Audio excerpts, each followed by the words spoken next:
Yeah.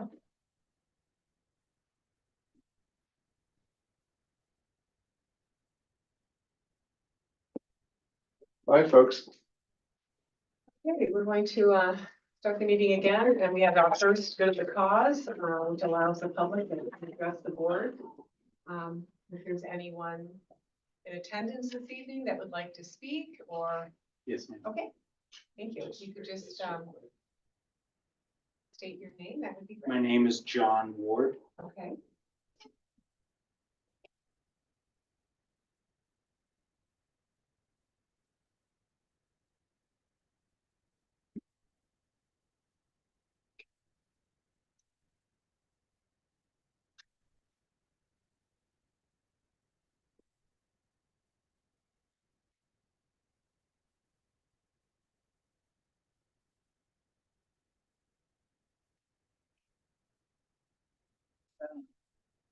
Mr. Ward, before we get started, before anyone does give public comment, I just have to read a brief statement. Yes, ma'am. The Board of Education encourages public participation on school-related matters at the board meetings. To allow for public participation, a period not to exceed 30 minutes has been set aside at the beginning and end of the board meetings. As a general rule, public participation will be limited to 5 minutes total per speaker. Anyone who wants to speak should state their name and sign the sheet. Comments should be general in nature and should not involve concerns regarding a specific employee of the district, as the board has a separate protocol for these matters. This is a protection for school employees to assure their due process rights in a public forum. Individuals wishing to raise a specific concern should follow the regulations outlined in policy 1400. So I invite you, Mr. Ward, if you'd like to step forward and speak, that would be wonderful. Thank you. So I prepared something to say. Hello, ladies and gentlemen of the school board. I'm here today because on January 16th, I was terminated from my position as custodian and custodian here. And since the topic is coming up in today's meeting, I thought it only equitable for me to come here and talk to y'all about why. Starting work here, I've received a full work day and some change worth of training. But the training was erratic, spartial, and overall incomplete. Since then, I had to train myself and or go to other coworkers and ask them what my duties entailed due to the lack of training and direction. I started work here in October, and by the time before Christmas break, I was being nitpicked, misled, and talked about behind my back, and all while not being given any guidance, direction, or constructive criticism. Every time we would receive a correction from our supervisor, it would be very public in front of multiple members of staff. When there was no necessity of them being there, therefore denying me any respect and privacy, even going as far as a verbal threat in front of other staff. The day prior, we had a musical and an art show. And I was instructed to clean my floors twice before everyone entered and after everyone exited. Even though I had notified her I wouldn't have enough time, even though I notified that I wouldn't have enough time, I was only able to do my floors the first time, left them for the morning because I had been instructed for the entire duration of my employment. If you are unable to complete your assigned duties by the end of your shift, you can leave it for the morning and it'll be handled then. When I came in, multiple people were upset that I had left it for the morning. And the next day, I was scowled at and said that they weren't happy and next week better be better. I took this and me understanding that I was not the most liked in the department. I took this as a threat, knowing full well my job is not permanent until after a year has been completed. When I brought this up to my manager, a couple of days later, he had said, he would deal with it. However, what had happened was 2 days after I notified him, uh, I had received something called a written documentation that in emails between us was not confirmed, that it was. In fact, that it was in fact a documentation. As it was stated and as it was stated in, our one-on-one meeting, after directly following with saying that they could fire me at any time. I understand that I can be let go at any time, for any legal reason.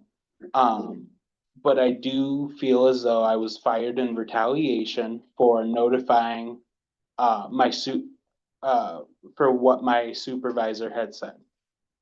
Only reason why I believe that it was done in retaliation is because when the missing documented duties was gone through, either it was something I was not notified of, or upon seeing a slight imperfection in the flooring. I have pictures of my work that I did, that I believe tell a different story, and I will email photo documentation of my work if requested.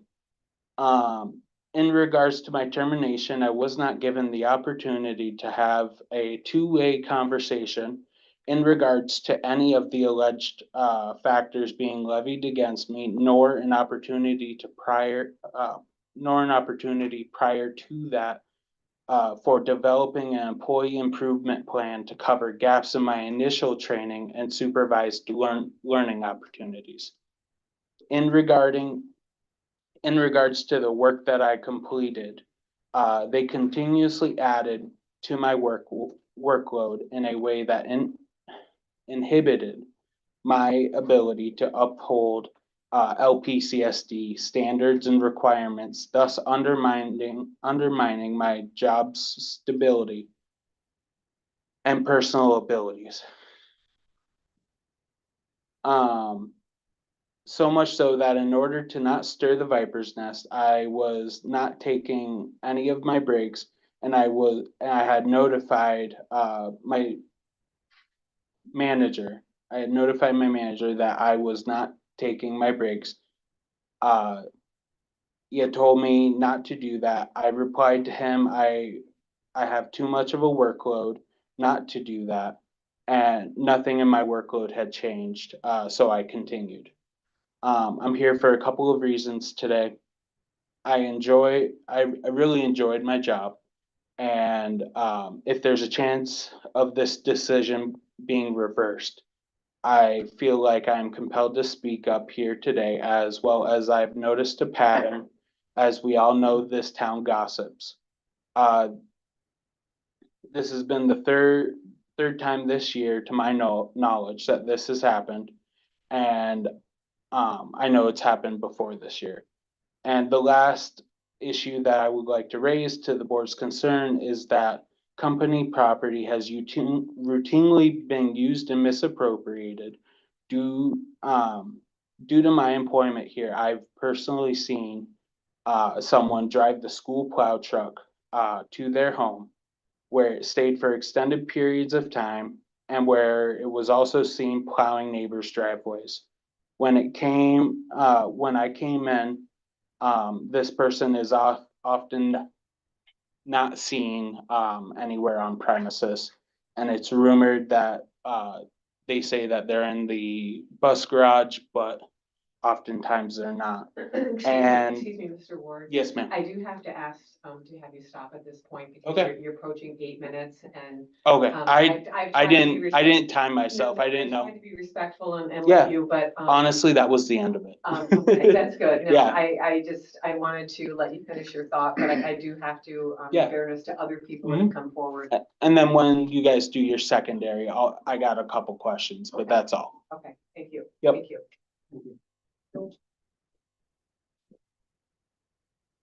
Information for the public, there is nothing currently in that category. There were also no emails. I'm sorry. That's okay.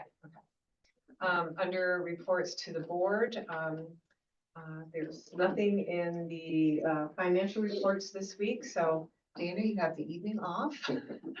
The student board member report, I think our student board members are either just not available this evening, which then lends us to our first actual report and our superintendent report. And Mr. Seymour, thank you. Great. So at the end of January, we had our grade 3 through 5 music concert. And once again, this is under the directorship of Mr. Blevins. So Mr. Blevins is in his second year here in the district. And he continues to just really surprise and delight. He's a great presence for our students. And those who are accustomed to seeing a typical student band performance being very formulaic would be surprised to see how Mr. Blevins and the students have just a groove going. He calls it a modern band, but students are encouraged to play and bring in instruments of their own. At one point he directed the band and the chorus students simultaneously in a song. And of course, this is our initial 3rd through 5th grade, musicians who are just getting into it. His selection of music is just awesome. So in the piece that both the band and chorus played together, they played a Beatles song and had invited students who weren't even in the band or chorus to come and play different instruments just to beef things up. So it was excellent. And a lot of modern bands are represented in the catalog that he chooses to, a band called Wilco, which has been around for a while, pretty famous. So all in all, our music department just continues to impress, and very pleased with what our students were able to show their families in that concert. So congrats to all who are involved. And for our middle school musicians, they're gearing up for the All County Music Fest, which is a week from yesterday on February 9th. They'll head to Osable Valley High School. So we're looking forward to having 50 of our students participate, which is outstanding. Our community schools program continues to come up with new programming for our students. So we have 2 new programs that have taken off and are very promising, I think. Our Learn to Swim program with Adirondack Health is due to start next week. We have 20 students signed up for that for 6 weeks of free swim lessons right off Old Military Roads Fitness Center. And that's geared for pre-K students and kindergarten students. So excited to see that. I think that filled up in like 2 days. So certainly phenomenal to see that. And then we're also starting a middle school fitness program. And this is for students who may not consider themselves to be traditionally quote unquote athletic. And the goal is just to kind of show them that there's lots of different ways that they can hone in their athleticism. So we're excited for both of those programs, and thanks to Adirondack Health for being a good partner for us.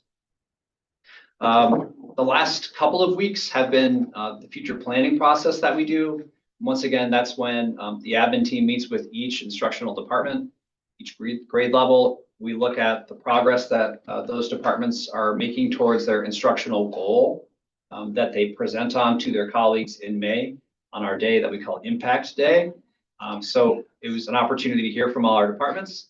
And they also provide lots of guidance about how the following year could be improved by looking at our purchases, our scheduling, our instructional planning. So I'll have more to report over the coming months on kind of some of those goals and how they're firming up.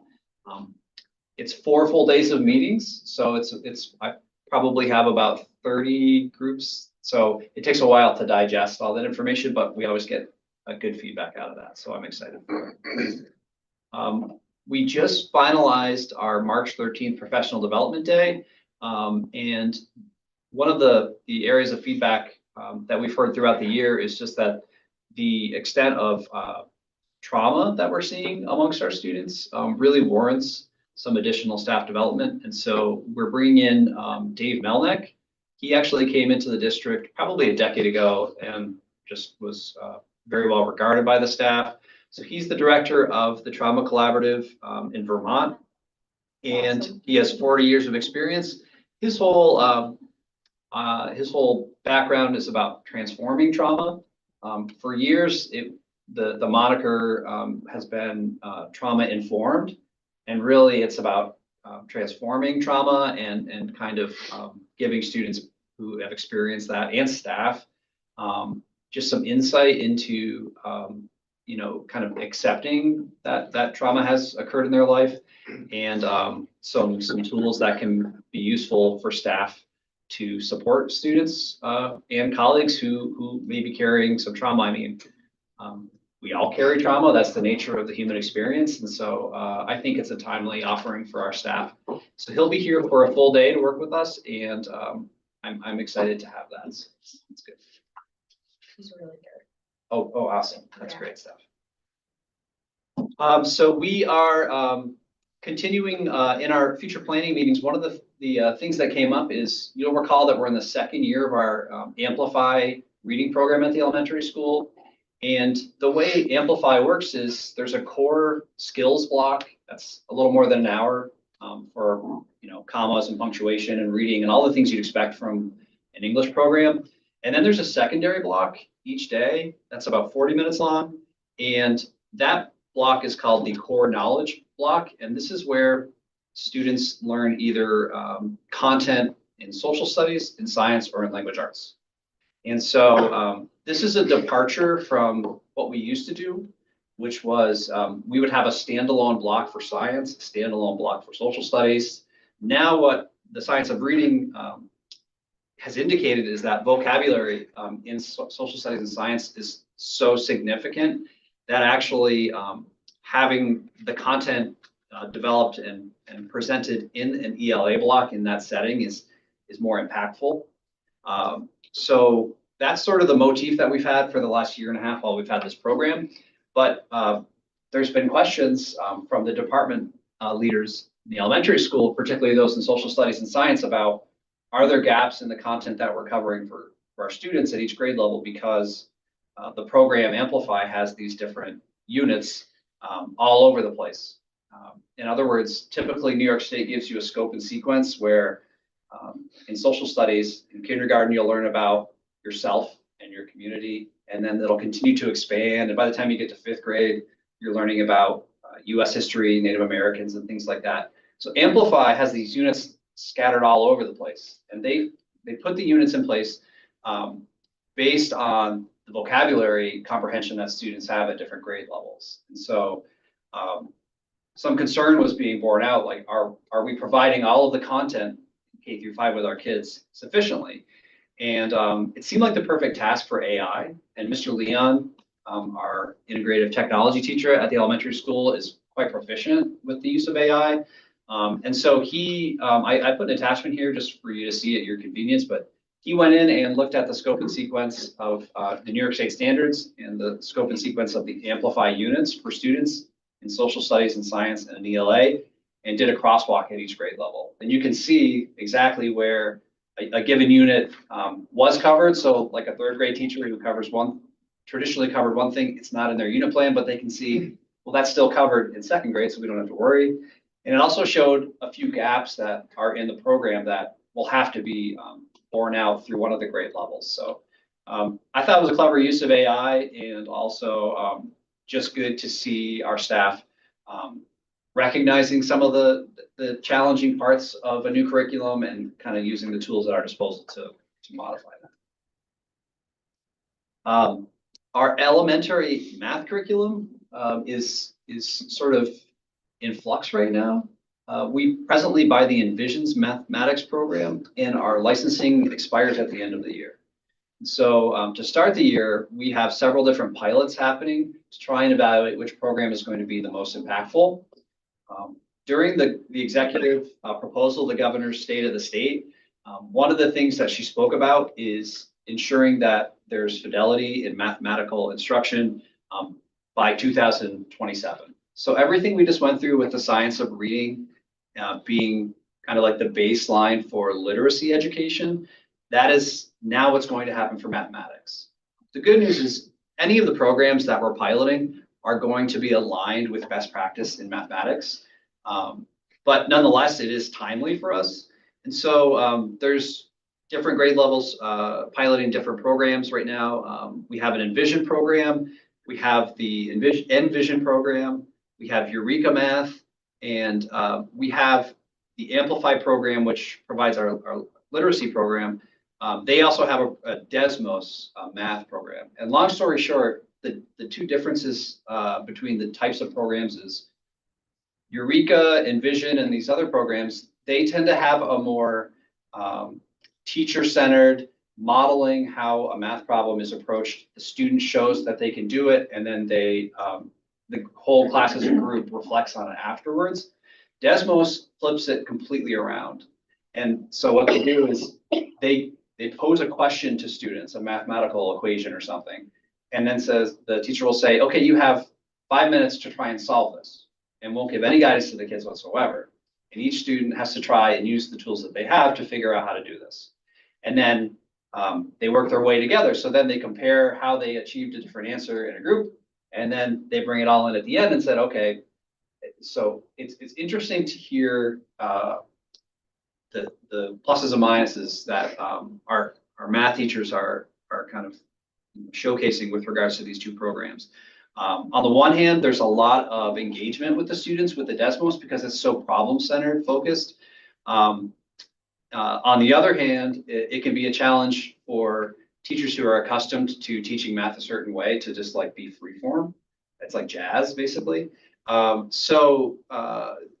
There's certainly those who are in favor of the Desmos program, and then there's others who are in favor of the modules, which New York State has provided over the years, and that the Envision Math program and Eureka Math are based on. So the pilot is continuing by spring. The math department committee will make their recommendations, and we'll have a follow-up discussion about what the recommendations are for the curriculum. But it's interesting, if nothing else. So lots of changes at the elementary school instructionally the last couple of years. I just put some information in here about what the governor indicated in the initial executive budget proposal. That is just for your reference. Some of the high points are that there's supposed to be at least a 1% floor for school aid increases, foundation aid. So certainly we know we're not a state aid driven district. It doesn't look like there's a windfall there for us, but over the last couple of years, there's been considerable discussion about trying to retract funding from schools whose populations have dwindled, safe, harmless schools as they're referred to, which Lake Placid and 85% of the schools in New York State are. So it's reassuring to hear the word increase instead of clawback in the initial state of the state. See what happens. Absolutely. Yeah, let's hope that holds true. There's a real push for pre-K expansion. We already have the gold standard program in Lake Placid. Our students, our reimbursement rate for students is phenomenal and has been the idol of many regional districts for a long time. So it's nice to see other schools are being assured that this sort of funding will happen. But nonetheless, it's also reassuring to know that the funding that the district and our community partner of St. Agnes have relied upon appears to be stable. So that's encouraging. The biggest takeaway continues to be that commitment for school meals remains in there. So that's always reassuring.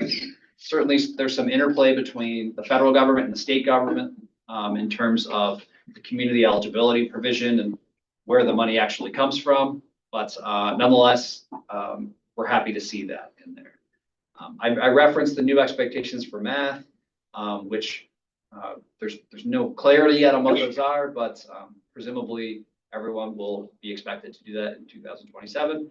And then lots of references to various unfunded mandates still that rural districts such as ours continue to make our way through. And I didn't mean to end on a rather rough note, but our health insurance consortium, of which the district is one of several across the region participating, we're forecasting a 22% increase in our premiums. And so this is a big one, and we're certainly factoring that into our initial thinking for the budget. And I know there are larger discussions at the consortium level about plan design that Dana, who is our district rep on the consortium, will certainly represent our interests well, but this is the story of the year in terms of budget. Is going to be the profound impact of health insurance premiums. Just wanted to tuck that in there. We do have some plans in our forecast, but it's a tough hit. No, it's really tough if it's true that just based on several high-cost claimants, this is how this plays out. I mean, obviously, across any kind of private insurance, you deal with that every year, but it just seems that It's insanity. that's just because of a few claimants. I mean, Specialty drugs in particular, right, Dana? Yeah. Well, this is 2 years in the making. I mean, we've had 2 unusually high expense years. 12%. Yeah, we had a 12% the previous year. They really wanted actually closer to 20%. And we were like, we just couldn't budget wise, so we settled on 12. And again, from last year to this year, expenses have been, remained high. So that's why 22% is kind of the number that they're throwing out there. goodness, yeah. Hopefully it's not a multi-year. Yeah. And Yeah. Is it primarily like retirees or? Surgeries. No, I mean, it's just across the board, what we saw was, toward, in COVID, we saw a big drop in people going to the doctors. Now people are going back. And now, right, that first year back, they saw an increase, and then the second year out of COVID, a bump. So they're really thinking that it's almost like a post-COVID trend where people did not go during that time period, things got missed. And now that they're going, it's amplified, whatever diagnosis it is. I mean, that's kind of like a running theory out Yeah. there. All of a sudden, that toe pain at 3 o'clock in the morning is real important. You gotta call for help. Well, and unfortunately, with urgent care shifting its Right. There is, yeah. mode, What did it care? visits are built differently, and so Definitely. the ER is, Right. We've been notoriously up here, ERs have usually been a go-to because we don't have the accessibility like in urgent care. So that's, if you look at it, for us to, like urban areas that have access to urban, urgent care, our ER and visits are percent higher than other areas. Yeah. If you're driving. One of the top, that's not the Right. main. ready to be the bear. it's fine. That's a great report on that. Yeah. More than I did. To information to the board, there is one little item under executive content for you to peruse at your convenience. 6A minutes was under consent. Moving on to personnel consent agenda, recommended action, approve the following items which are included in the personnel consent agenda. 7E, CSEA termination, 7F, CSEA appointment, 7G, amendment of CSEA appointment, and 7H, amendment of CSEA appointment. May I have a motion, please? Second. Any discussion?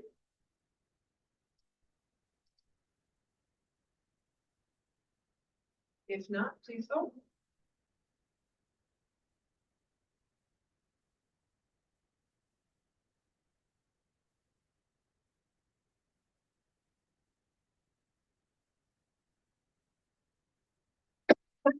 Seven, yes.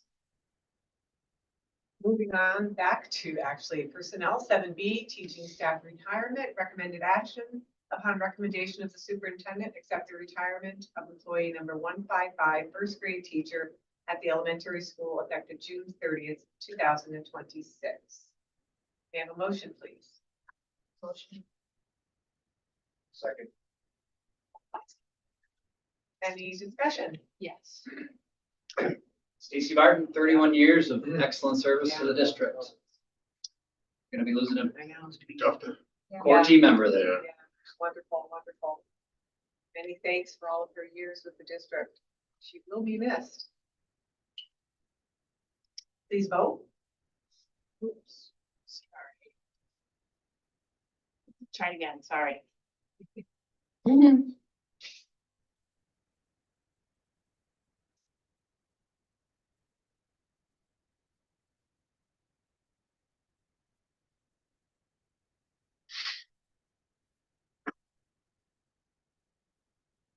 Not popping up for you guys again.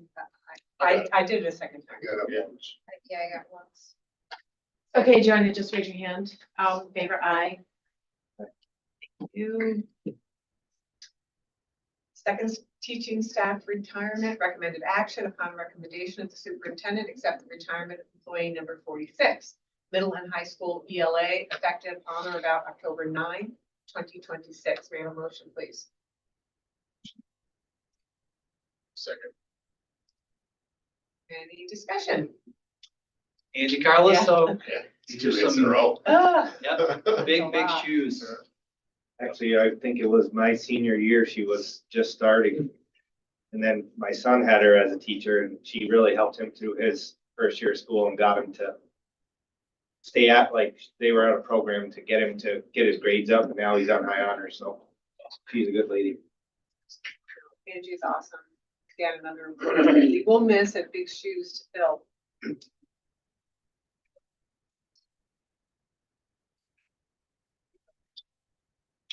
Yours not popping up. Oh, there you go. 7 yes. Last one is a teaching assistant retirement, recommended action upon recommendation of the superintendent, accept the retirement of employee number 95, teaching assistant at the elementary school effective November 2nd, 2026. May I have a motion, please? Second. Any discussion? Anna Gemzova, she's our math wizard at the elementary school. She's the first one on the bus with Mr. Aldo in the morning. Yeah, doing the notch run. And It's fun. she's just a rock. She's a rock. And I mean, we have great TAs in our district. There's a long line of folks who have been exceptional. Peggy Moore is in that, right? And like Anna is of that character as well. So she will stay a little bit with us at the start of next year, but once again, big shoes, and we're grateful for all the steps she's done in our halls. Please vote if you haven't already.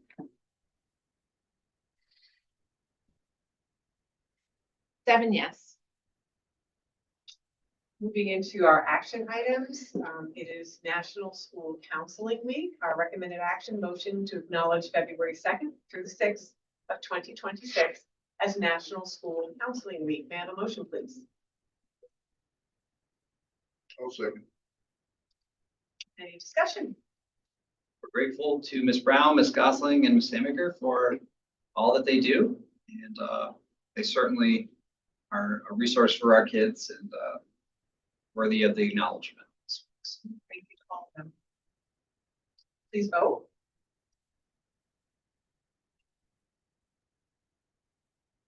I got nothing, but. 7 yes. Special education was under consent. Moving on to linking goals with agenda items. Who has some ideas? All of Tim tirade, Great, yes. students first and foremost. Yeah. Sorry, I had to bring back some former I president. know, we love that. I use that word often. I think the whole community schools, which the swimming lessons and the activities for middle school students and the community outreach and involvement. Other ones?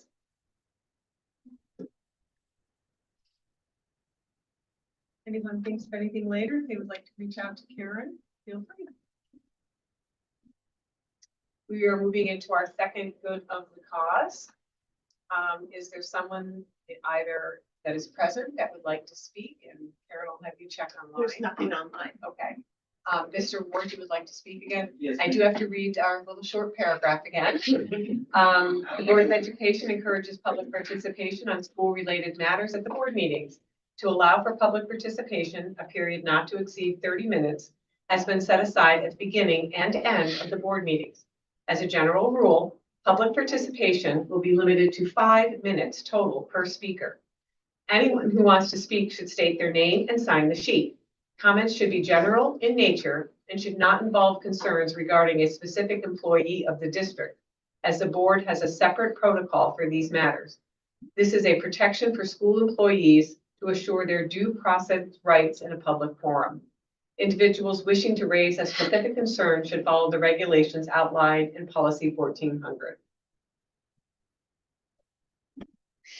So, So you just got 2 seconds for me. Before you Yeah. start, you were dangerously close last time Yep. for name dropping. and stuff I've like just that. So got I 2 don't- questions we as a and board just don't have- it doesn't, Can you give include me- people Can or you give me 2 anything. seconds? Yeah. Can you give me 2 seconds? Yes. You were dangerously close last time of name dropping and violating this policy. That is a Okay. New York State ed policy that we cannot break, okay? So just be general in your comments and proceed. So. Technology. I'd like to, formally ask,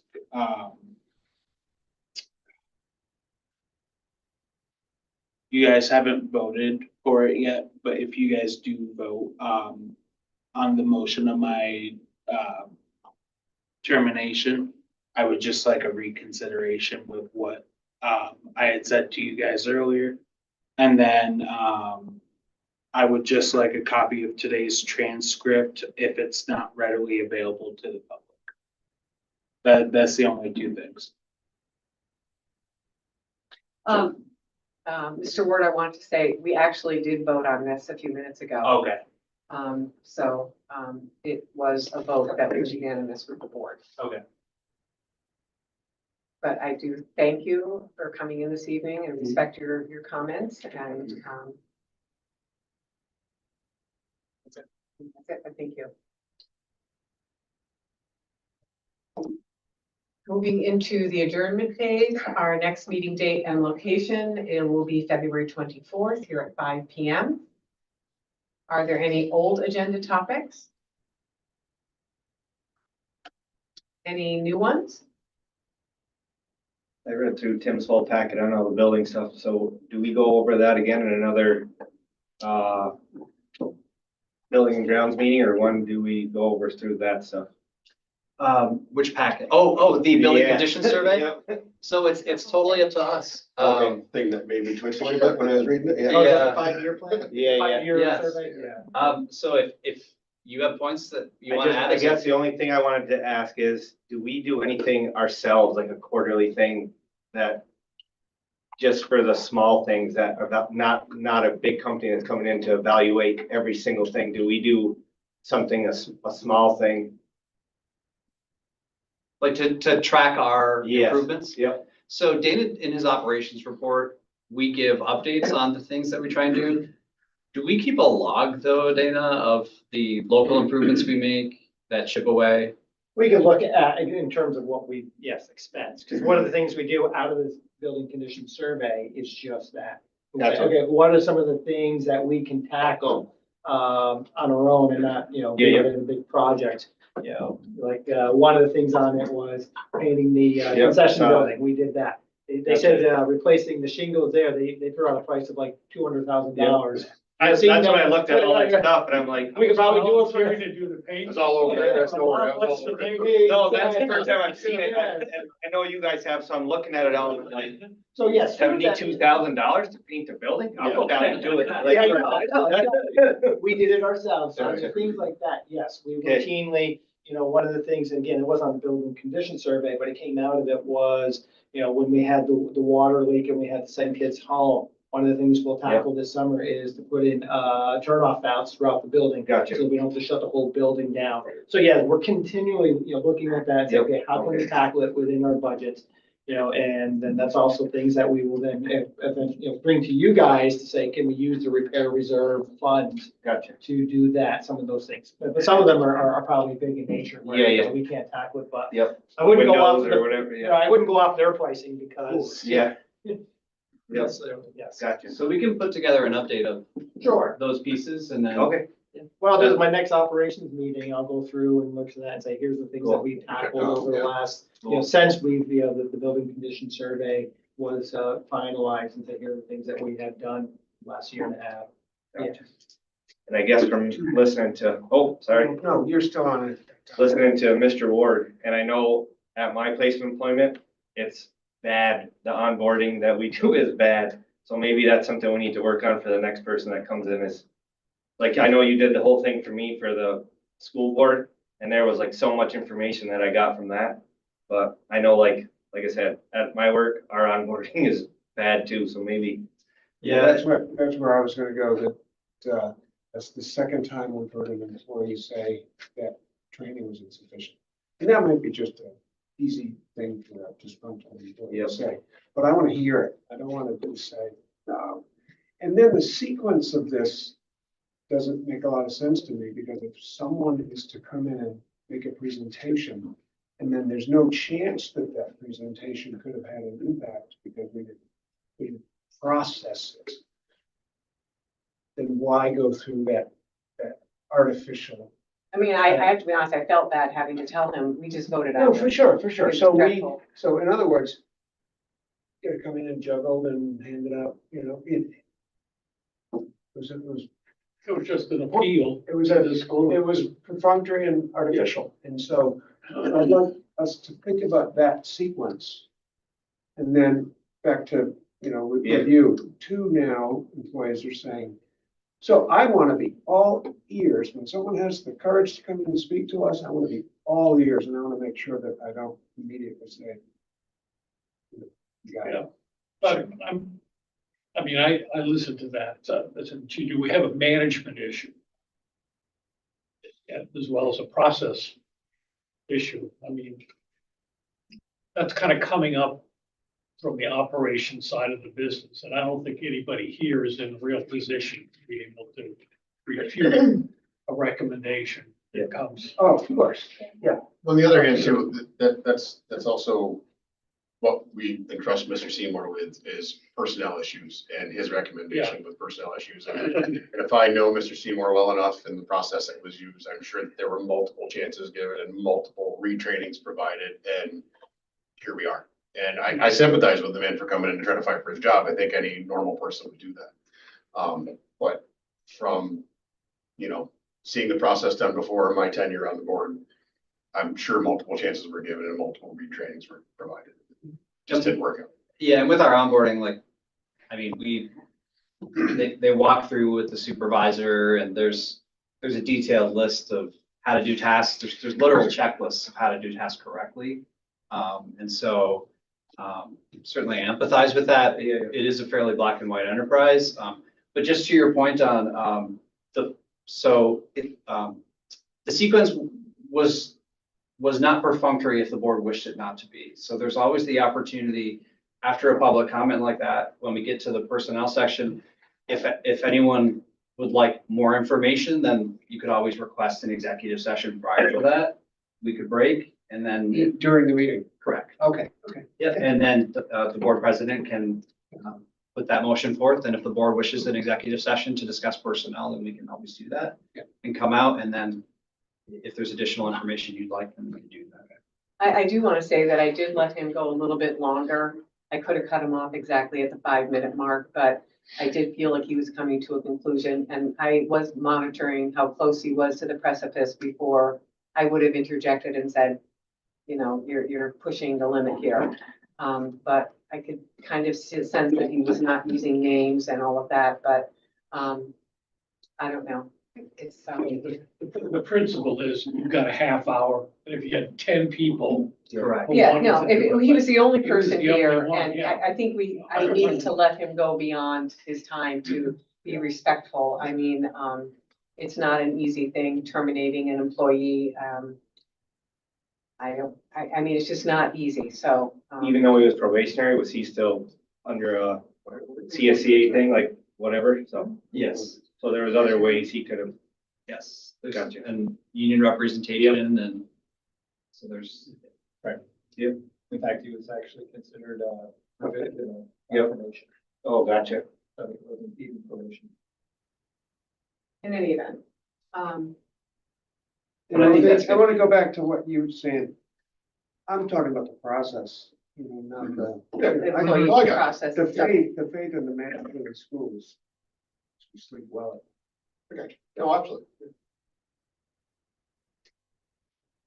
All right, a motion to adjourn the meeting at 6:12 PM, please. Second. All in favor? Raise your hands. Bye. I, yeah, I looked through the